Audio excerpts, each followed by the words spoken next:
السلام علیکم ورحمۃ اللہ تعالی وبرکاتہ۔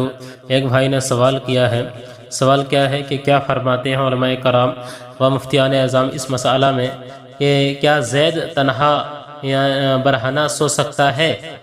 زید جو ہے تنہا ننگا ہو کر کے سو سکتا ہے، تو زید پر شریعت کا کیا حکم ہوگا؟ دلیل کے ساتھ جواب عنایت فرمائیں۔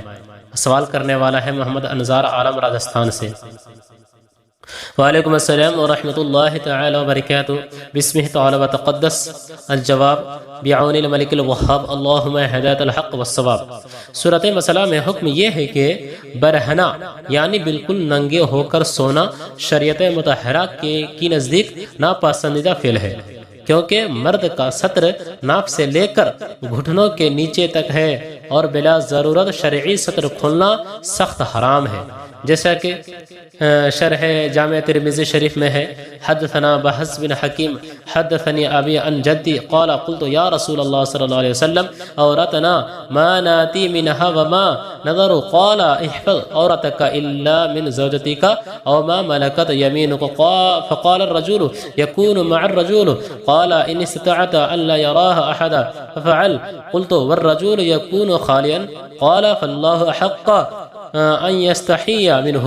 ترجمہ: بحث بن حکیم اپنے والد کے حوالے سے اپنے دادا کا یہ بیان نقل کرتے ہیں، میں نے عرض کی یا رسول اللہ صلی اللہ علیہ وسلم، ہم اپنا ستر کس سے چھپائیں اور کس سے نہ چھپائیں؟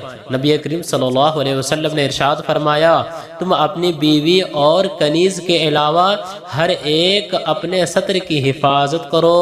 تو انہوں نے عرض کی کہ بعض اوقات آدمی صرف کسی مرد کے ساتھ ہی ہوتا ہے، تو نبی کریم صلی اللہ علیہ وسلم نے فرمایا، اگر تم سے ہو سکے تو ایسا کرو کہ کوئی بھی شخص اسے نہ دیکھ سکے۔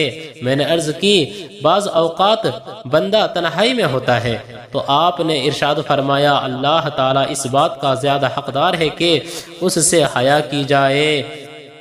جلد چہرم کتاب الادب عن رسول اللہ صلی اللہ علیہ وسلم، باب ما جاء فی حفظ العورت، صفحہ نمبر 675 میں یہ حدیث جو ہے موجود ہے۔ حاصل کلام کیا؟ حاصل کلام یہ ہے کہ شرع مطہرہ میں بعض صورتوں میں ستر کھولنے کی اجازت دی گئی ہے، مثلا بیوی شوہر کے لیے اور شوہر اپنی بیوی کے لیے باوقت ضرورت ڈاکٹر سے علاج و معالجہ کراتے وقت پیشاب پخانہ اور چار دیواری غسل خانہ میں غسل کرتے وقت جو ہے، اور ان سب صورتوں کے علاوہ ستر کھولنا حرام ہے، کیونکہ اللہ رب العزت سے شرم و حیا کا مظاہرہ کرتے ہوئے کسی بھی وقت خواہ آدمی اکیلا ہو ستر نہ کھولا جائے۔ نیز انسان کے ساتھ ہمہ وقت کرامن کاتبین اس کی نیکی و بدی لکھنے پر مامور ہیں، لہذا ان فرشتوں سے حیا کریں اور ان کی تعظیم و تکریم کو بجا لائیں۔